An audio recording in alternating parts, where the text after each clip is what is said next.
दिल्ली में देवकी नंदन ठाकुर ने बुलाई विराट धर्म संसद। वक्फ बोर्ड के खिलाफ हिंदू संतों ने खोला मोर्चा। हिंदू संतों ने सनातन बोर्ड के लिए भरी हुंकार। नमस्कार, स्वागत है आपका। आप देख रहे हैं द न्यूज और मैं रानी गुप्ता आपके साथ। दिल्ली में आज कथावाचक देवकी नंदन ठाकुर ने सनातन धर्म संसद बुलाई। इस धर्म संसद में वक्फ बोर्ड की तर्ज पर सनातन बोर्ड के गठन की मांग की जा रही है। इसमें लव जिहाद, गौ हत्या और कृष्ण जन्मभूमि भी इस धर्म संसद का एजेंडा रहा, यानी कि इन मसलों पर भी इस धर्म संसद में चर्चा की गई है। दरअसल सनातन धर्म संसद के अवसर पर पंडाल में हजारों की संख्या में सनातनी हिंदू मौजूद रहे।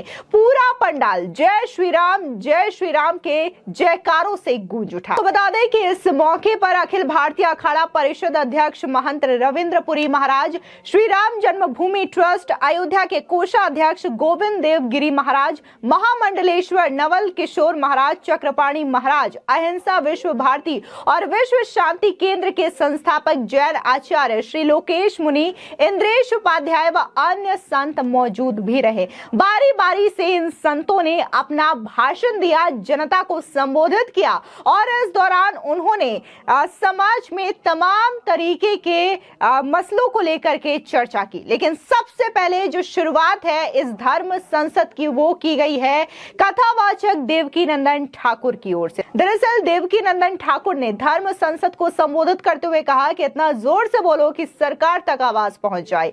अगर सनातन बोर्ड का गठन होगा तो हमारी जो गुरुकुल परंपराएं नष्ट हो चुकी है उन्हें फिर से जागृत किया जाएगा। हमारी गौ माता जो इतना दुख पा रही हैं उनके लिए गौशालाएं बनाई जाएगी। आगे और क्या कुछ देवकी नंदन ठाकुर ने कहा वो भी सुनिए। सनातन बोर्ड को सपोर्ट जो सनातनी करते हैं उन्हें जाने की जल्दी नहीं है। टाइगर राजा हैदराबाद से चल के आया, जहां से बहुत ज्यादा चर्चा हिंदुओं को मिटाने की होती है। और ये किसी पार्टी का विधायक बाद में है। पर्सनली मैं इस व्यक्ति को एक हिंदू की तरह जानता हूं, इसलिए बुलाया इसे। ये जितने भी लोग हैं, या कई पार्टियों के लोग आए हुए हैं, अपने सनातनी होने के नाते आए हैं, या पार्टी के लिए नहीं। इसलिए पंकज जी भी उन्नाव के विधायक हैं, हमारे यहीं के विधायक साहब भी बैठे हुए जो इसी क्षेत्र के हैं। तो ये सभी लोग सनातनी बनकर आए, और एक बार जोरदार ताली इन सनातनियों के लिए बजाइए। किसी भी पद प्रतिष्ठा पे बाद में रहेंगे, पहले सनातनी है। तो एक बार जोरदार ताली बजाकर इनका सभी का स्वागत करें। और सभी संतों से एक हाथ जोड़ के प्रार्थना है, समय का अभाव और इतने लोगों का भाव, और ये तो कहेंगे ये आ गया है सनातनियों का प्रभाव, ये आप लोगों का प्रभाव है। तो मैं चाहूंगा कम शब्दों में ऐसी बात कहें जिससे हमारे पूरे सनातनी जगत को, ये यहीं से नहीं आए, बसों में भर भर के, गाड़ियों में, अपने आप। नेताओं के यहां कुछ होता है तो कैसे होता है हमें नहीं पता। कसम से कह रहा हूं कि सारे लोग अपने आप आए, एक चवन्नी भर का खर्चा हमने इनके ऊपर नहीं किया। जो आए अपने बल पे आए हैं, अपने आप आए हैं। तो हम चाहेंगे कि इन सबको आपका मार्गदर्शन मिल सके कम शब्दों में और ज्यादा देर। हाँ, एक और आए हमारे बाबा, सिख बाबा आए, पधारो, आ गया, जरा आओ जरा। कनाडा में कुछ तथाकथित लोगों ने हिंदू मंदिरों पर आक्रमण किया है।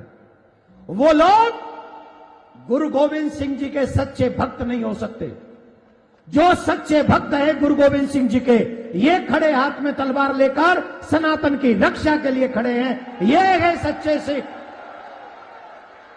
हम गुरु गोविंद साहब जी का जीवन भर पीढ़ी दर पीढ़ी उनके ऋण नहीं चुका सकेंगे, लेकिन ऐसे लोग उनको आगे बढ़ा रहे हैं और वैसे लोग उनका अपमान कर रहे हैं और उसके सम्मान में गिरावट कर रहे हैं। इसलिए इनका हम इस सनातन धर्म संसद में आप सब ताली बजाकर ऐसे संत का स्वागत कीजिए। इसके अलावा हनुमानगढ़ी से राजूदास जी महाराज का भी संबोधन सामने आया, जहां पर उन्होंने कहा कि जब लोग संतों के साथ कंधे से कंधा मिलाकर चलेंगे तो तत्काल ही सनातन धर्म बोर्ड का गठन होगा। वर्तमान में हमारे संस्कारों और विचारों की सरकार है। देवकीनंदन ठाकुर के नेतृत्व में जल्द ही गठन का बोर्ड होने की मांग करते रहेंगे। सुनिए हनुमानगढ़ी के महंत राजूदास का ये बयान। इसलिए कहना पड़ता है भाई जग जाओ, अगर नहीं जगे तो जम्मू कश्मीर से भगा दिए गए हो। दिल्ली की झोगी झोपड़ी में यही रहते हैं पूज्य महाराज जी, दिल्ली की झुग्गी झोपड़ी में रहना पड़ा है। आज बांग्लादेश से मारे काटे भगाए जा रहे हो। भारत से कहां जाओगे? कोई तुम्हारा देश भी नहीं। कहां जाओगे बताओ भाई, बताओ ने कहां जाओगे भाई? कहीं जगह तो नहीं है ना। हिंदुस्तान ही एक जगह है, सेफ है ना सनातनों के लिए, हिंदुओं के लिए। जब हिंदू ऐसे सेकुलर हो जाएगा तो कैसे काम चलेगा? इसके नाते बहुत बहुत पूज्य महाराज साधुवाद, पूज्य बहुत संत बैठे हुए हैं। मैं निवेदन पूर्वक अपनी बात को समाप्त करूंगा। आप प्रसन्न होंगे कि राजूदास इतना जल्दी मान गया। ये मानने वाला व्यक्ति नहीं है। महाराज जी बहुत बहुत आभार, धन्यवाद। और गर्व से कहो हम।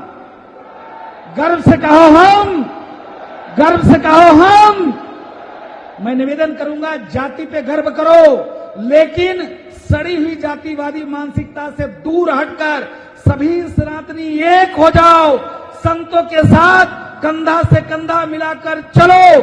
जब आप संतों के साथ कंधे से कंधा मिलाकर चलोगे तो तत्काल सनातन बोर्ड का गठन होगा और आप सुरक्षित रह पाओगे। नहीं तो डंके की चोट पे कहते हैं 5 साल के मेहमान हो, ज्यादा नहीं। अभी हम एक जगह गोंडा में महाराज जी एक फोन करना पड़ा और मेन सिटी में उसने प्रशासन ने परमिशन नहीं दिया दुर्गा पूजा के लिए। हमने कहा भाई क्यों परमिशन नहीं दे रहे हो? उसने कहा कि यहाँ 80% इस क्षेत्र में मार्केट का है और दुर्गा पूजा प्रतिमा बैठेगा तो दंगा हो जाएगा। अभी भी वक्त है, सुधर जाओ। ये मौका बार बार नहीं आएगा, अभी नहीं तो कभी नहीं, क्योंकि हमारी विचारधारा की मानसिकता की सरकार है, हमारे भाइयों की सरकार है। अगर हम लोग चाहेंगे तो संतों का सहयोग करेंगे, पूज्य देवकीनंदन ठाकुर जी महाराज का सहयोग करेंगे तो सनातन बोर्ड का गठन हो जाएगा। बहुत बहुत साधुवाद, बहुत बहुत आभार, धन्यवाद। इनके अलावा कथावाचक पंडित प्रदीप मिश्रा ने भी इस धर्म संसद में अपना संबोधन दिया और उन्होंने कहा कि राष्ट्र बचाने की जिम्मेदारी अब हम लोगों की है। लोगों को जागना होगा। सनातनियों के लिए अपने सदस्यों की, स्वयं की, परिवार की, राष्ट्र की रक्षा प्राथमिकता है। शास्त्रों और शस्त्रों का साथ बना करके चलना होगा। सुनिए पंडित प्रदीप मिश्रा का ये बयान। आज जातियों में बांटा जा रहा है, पर समझने वाला ये समझ नहीं पा रहा है कि जैसे एक घर होता है, घर में कमरे होते हैं, उसी तरह धर्म है और धर्म में जितने कमरे बने हैं वो जाति के माध्यम से बने हुए। पर धर्म रूपी घर ही नहीं रहेगा तो जाति के कमरे करोगे क्या? उस कमरे में सोएगा कौन? उस कमरे में रहेगा कौन? प्रयास करो, घर में जितने सदस्य आपके रहते हैं, इस आस्था चैनल के माध्यम से, सोशल मीडिया के माध्यम से और न्यूज चैनल के माध्यम से जितने सनातनी इस मंच से परम पूज्य देवकीनंदन ठाकुर जी के माध्यम से सनातन बोर्ड की स्थापना के लिए जो ये एक उद्देश्य लेकर जो सभा रखी गई है, एक संसद रखी गई है, उसका लक्ष्य यही है। आपके घर में जितने जितने सदस्य रहते हैं, अभी हम पूछेंगे कि सनातनियों के घर में कितनी तलवारें हैं, सनातनियों के घर में कितने डंडे हैं, सनातनियों के घर में कितने फरसे हैं, सनातनियों के घर में कितनी बर्छी है, सनातनियों के घर में कितने कितने औजार, गुप्तियां हैं। मालूम पड़ा 1-2 पड़ी होगी, उसमें भी जंग लग रही होगी, परंतु अब जंग लगाने की जरूरत नहीं। जितने घर में सदस्य हैं उतने औजार होना चाहिए, जितने घर में सदस्य हैं उतने औजार होना चाहिए। और वक्त पड़ने पर राजस्थान की भूमि पर खड़ा होकर एक विधर्मी कहता है कि हमने हमारे युवाओं को रोक रखा है। उस विधर्मी को मालूम नहीं है यहाँ जितने कथाकार बैठे हैं, इनकी सभा में करोड़ों लोग इकट्ठे होते हैं। एक आवाज लगाने की जरूरत है, सब जयपुर और उज्जैन जहां जाना है वहां पहुंच जाएंगे। उसको समझ में नहीं आता कहने वाला मंच से कह देता है कि हमने रोक रखा है, वो तो हम संविधान का सम्मान करते हैं, हम संविधान को आगे लेकर चलते हैं, हम संविधान को मान देते हैं, इसलिए जरा विचार कर कर चलते हैं। मेरा सभी सनातनी बंधियों से निवेदन है और सारे श्रोता भाई बहनों से निवेदन है कि हमारे देवता बिना शस्त्र के नहीं रहते।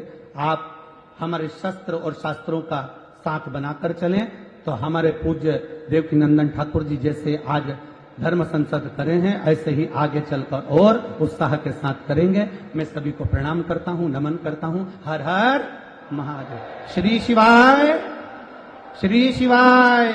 इनके अलावा साध्वी सरस्वती का बयान भी सामने आया। उन्होंने कहा कि हिंदू राष्ट्र हिंदू धर्म के जयकारों से संबोधन शुरू करते हुए कि वक्फ बोर्ड ऐसा बोर्ड है जिसकी भारत की भूमि से कोई लेना देना नहीं। ये बोर्ड पूरा असंवैधानिक है। सनातन बोर्ड होगा लेकिन वक्फ बोर्ड का नामो निशान नहीं होगा। सनातन बोर्ड के गठन से कोई माई का लाल नहीं रोक सकता। यदि समय से होगा तो बढ़िया है, अन्यथा साम दाम दंड भेद की नीति अपनानी होगी। सुनिए साध्वी सरस्वती का ये बयान। सनातन बोर्ड आखिर क्यों जरूरी है? एक शब्द आपने अभी पिछले कई दिनों से सुना होगा जिसका नाम है वक्फ बोर्ड।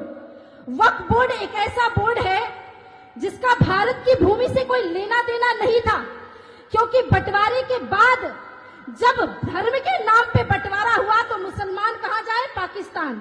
हिंदू कहाँ रहे? हिंदुस्तान में। लेकिन हुआ क्या? वहां से हिंदुओं को कत्लेआम करके भगा दिया गया, या तो मार डाला गया, या तो धर्म परिवर्तित करा दिया गया, या तो उनका नामो निशान मिटा दिया गया। और उसके बाद जो वहां के हिंदुओं की जमीनें थी वो किसके पास चली गई? मुस्लिम पाकिस्तान वक्फ बोर्ड के पास। और हिंदुस्तान में भारत की भूमि में जो हिंदुओं की भूमि थी और इनके मुस्लिमों की भूमि थी वो भी वक्फ बोर्ड को चली गई। इसके बाद भी ऐसी ऐसी जगहों पे ये अपना दावा करते हैं। कभी तो कहते अंबानी का घर वक्फ बोर्ड की जमीन पे बना है, कभी तो कहते फला फला रेलवे स्टेशन वक्फ बोर्ड की जमीन पे बना है। पढ़े लिखे लोग तो जानते हैं कि ट्रिब्यूनल कोर्ट में जाना है, लेकिन जो गांव का गरीब आदमी जिसके 10-10, 5-5 एकड़ ये वक्फ बोर्ड हरण कर लेता है, उसको तो डिस्ट्रिक्ट कोर्ट भी नहीं पता, हाई कोर्ट भी नहीं पता, वो क्या जानेगा ट्रिब्यूनल कोर्ट में। और जिस ट्रिब्यूनल कोर्ट में इन्हीं के लोग बैठे हुए हैं वहां हमारे पक्ष में फैसला कैसे आएगा? वक्फ बोर्ड बाय यूजर और वक्फ बोर्ड बाय डोनर दोनों ही पूरी तरह से असंवैधानिक है। इस धरती से मैं मांग करती हूँ, आज से 13 वर्ष की उम्र में मैंने एक कविता बोली थी, कश्मीर तो होगा पाकिस्तानी होगा। आज उसी को मॉडिफाइड करके पूज्य महाराज श्री की आवाज से आवाज मिला के एक लाइन कहती हूँ कि आज संतों का ये आह्वान है कि हिंदुओं की छाती पर बैठकर अब हिंदुओं पर अत्याचार नहीं होगा। सनातन बोर्ड तो होगा पर वक्फ बोर्ड का नामो निशान नहीं होगा। आखिरी में 2 लाइन की एक कहानी सुना रही हूँ, कान खोल के सुन लो। एक जंगल में आग लग गई। जंगल में आग लगी तो जंगल के जानवर वहां से भागने लगे। सारे जंगल छोड़ के जा रहे थे। एक तितली रोने लगी, अपनी चोंच से जल लेकर जंगल में डालती, फिर झरने में जाती, फिर चोंच से जल लेकर डालती। कौओं का एक झुंड उड़ के जा रहा था और कहने लगा, अरे तितली, तेरी जरा सी चोंच के जल से जंगल की आग नहीं बुझने वाली। तितली ने कहा, मैं ये जानती हूँ, मेरे जरा से चोंच के जल से जंगल की आग नहीं बुझने वाली, पर जब भी जंगल का इतिहास लिखा जाएगा मेरा नाम आग बुझाने वालों में और तेरा तमाशा देखने वालों में आएगा। जब परम पूजनीय देवकीनंदन ठाकुर जी महाराज श्री ने अमेरिका में रह करके दिन रात जाग करके सनातन बोर्ड के गठन के लिए, धर्म संसद के आयोजन के लिए जगह जगह गुंजान किया था, तो उनको भी लोग कहते थे, अरे महाराज जी क्या समय वेस्ट करते हो, आपके इतने लाखों करोड़ों फॉलोवर है, आप तो राधे राधे गाओ, कथा सुनाओ। और आपके बोलने से सनातन बोर्ड थोड़ी गठित होगा, एक व्यक्ति के करने से। अगर पूज्य महाराज श्री ने भी सोच लिया होता कि मैं भी अपने यजमानों के यहाँ मजे कर रहा हूँ, क्या लेना देना मुझे। ये बात तो वही बात हो गई ना महाराज कि उनका जो नाम है वो इतिहास में आग बुझाने वालों में दर्ज होगा और वो आज उसके आप सहभागी है। हमें गलत पढ़ाया गया कि हमारे संत महात्मा कथावाचक शांति का भाषण देते थे। नहीं, हमारे संत महात्मा तो वो महात्मा थे, दधीच ऋषि जैसे संत हुए, समय आने पे हड्डियों का दान कर देते थे। देश धर्म समाज के यहाँ तो एक हाथ में माला और दूसरे हाथ में भाले की परंपरा है। जाने से पहले बस इतना ही कहूंगी, सनातन बोर्ड बनेगा, बन के रहेगा। किसी माई के लाल में हिम्मत नहीं हम संतों को रोक सके, लेकिन समय रहते हो जाए तो बहुत अच्छा। आपको बता दें कि इनके अलावा और भी वहां पर कई सारे साधु संत थे जिन्होंने अपनी अपनी बात रखी और इस धर्म संसद में जोरदार तरीके से सनातन बोर्ड का गठन करने का मसला उठाया गया। आपको बता दें कि इस धर्म संसद में शामिल होने के लिए तमाम बड़े नेताओं जैसे कि मल्लिकार्जुन खड़गे, राहुल गांधी, जेपी नड्डा, अखिलेश यादव को भी निमंत्रण भेजा गया है।